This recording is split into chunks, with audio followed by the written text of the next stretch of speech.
Yo Tsemagon! Seperti biasa, bagaimana kabar kalian di minggu ini? Tetap semangat ya nakama semua, selamat pagi dan selamat beraktivitas. Pagi ini kita kembali mendapatkan tambahan spoiler yang lebih detail dari kemarin pagi. Jadi ini adalah ringkasan mini chapter 1080 yang sudah dikonfirmasi langsung oleh Redon, pihak terpercaya dari bocoran seperti biasa. Nah, inti pada spoiler tambahan kita kali ini akan berfokus kepada apa yang sebenarnya terjadi di Pulau Bajak Laut. Ada banyak lagi informasi yang akan kita dapatkan di chapter ini. Salah satunya, kita lebih banyak mengetahui detail kondisi yang terjadi setelah Garp menginjakan kakinya untuk menjemput paksa Koby dan membawanya pergi. Namun tentunya sebelum kita masuk ke dalam spoiler lanjutannya, seperti biasa jangan lupa mandi dulu serta berdoa terlebih dahulu untuk mempersiapkan awal aktivitas kalian agar semakin semangat. Jika sudah, persiapkan diri kalian nakama, tarik jangkar dan mari kita berlayar.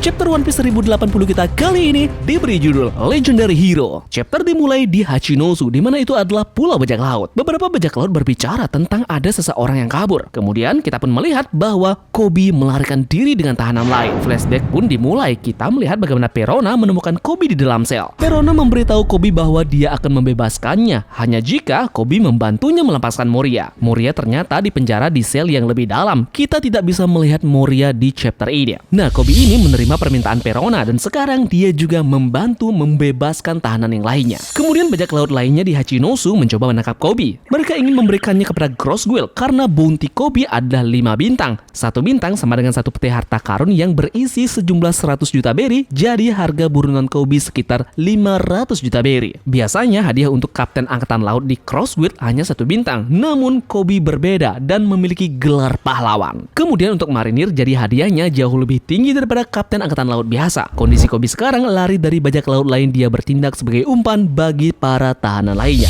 Oke, beberapa anggota dari bajak laut Kurohige sedang menonton apa yang terjadi dari benteng tengkorak di tengah pulau. Kemudian kita pun mengetahui beberapa buah iblis dari anggota Kurohige yang lainnya. Avalo Pizarro memakan buah iblis Shima Shima Nomi. Shima berarti pulau. Pizarro menggabungkan dirinya dengan lantai kayu dan juga dinding batu, membuat benteng tengkorak bergerak dan berbicara. Pizarro berkata, "Aku tidak ingin merusak kota ini tepat setelah mereka selesai memperbaiki Rocky Port." Kemudian Vasco Shoot diketahui pengguna Gabu-Gabu Nomi. Gabu yang berarti minuman keras. Vasco Shoot ini menciptakan gelembung minuman keras dan terbang di atasnya. Dia bilang dia ingin membakar kota secara keseluruhan. Kemudian untuk Sanjuan Wolf, dia adalah pengguna Dekade Kanomi. Dekade berarti memperbesar. Namun di sini terlihat Sanjuan Wolf baru saja tidur. Hanya mereka bertiga dan juga Shiryu yang berada di Pulau Hachinosu ini. Shiryu sendiri berdiri di benteng tengkorak bersama dengan Pizarro. Kemudian flashback tentang Teach dan juga Koby terjadi. Teach ingin menjadikan Hachinosu sebuah kerajaan yang disetujui oleh pemerintahan dunia dan dia ingin menjadi raja di sana. Nah, inilah sebabnya dia menculik Koby untuk bernegosiasi meminta pemerintahan dunia mengesahkan Hachinosu sebagai sebuah kerajaan. Koby mengatakan kepada Teach bahwa dirinya tidak dapat menggunakannya untuk bernegosiasi karena dia adalah anggota dari Sword. Kuzan kemudian menjelaskan bahwa anggota Sword adalah marinir yang secara resmi mengundurkan diri dan mengembalikan nomor kode mereka dapat menyerang Yonko tanpa persetujuan pemerintahan dunia. Mereka sendiri pun tidak terikat pada rantai komando dari pemerintahan dunia. Namun Merin tidak akan bertanggung jawab atas mereka dan dapat tidak mau berurusan kapan saja dengan mereka. Nah, terlepas dari segalanya, Teach masih berpikir bahwa dia menggunakan gelar pahlawan Koby untuk menekan pemerintahan dunia.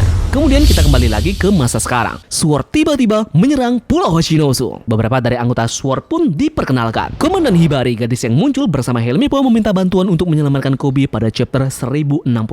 Dia adalah penembak jitu yang menggunakan peluru tanda petik bunga Vegapunk yang mengubah bubuk Meshio musuh menjadi bunga. Kemudian anggota Sword yang lainnya bernama Laksamana Muda Kuchako. Dia adalah cucu dari wakil Laksamana Suru dan pengguna buah iblis Muchi Muchi Nomi. Muchi berarti cambuk. Dia bisa memerintahkan apapun yang dia cambuk, termasuk bangunan, dan dia adalah gadis yang muncul di sebelah Pangeran Grus di chapter 1061. Kemudian yang terakhir, Laksamuda Pangeran Grus. Dia adalah pengguna Gunyo-Gunyo Nomi. Gunyo berarti tanah liat. Nah, Grus ini bisa mengendalikan tanah liat dan dia bisa membuat golem. Ia bahkan bisa mengubah tubuh anggota Sword lainnya menjadi tanah liat. Kemudian anggota Sword yang lainnya berada di sebelah Pangeran Grus di chapter 1061 juga muncul di chapter ini. Dan tampaknya Grus membuat golem dari mereka. Kuchaku menjebak semua bajak laut di tengah pulau berkat bangunan yang dia kuasai.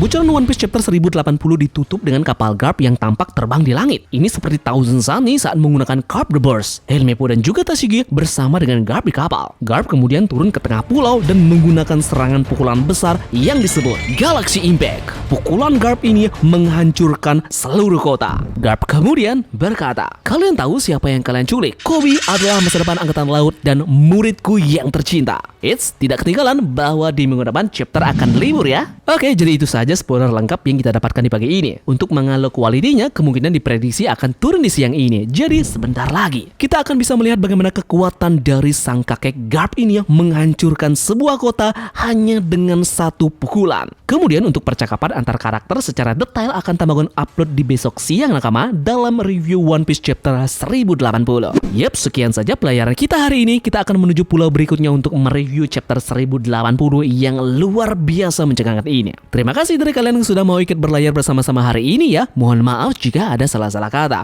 Dan turunkan jangkar, mari kita berlabuh.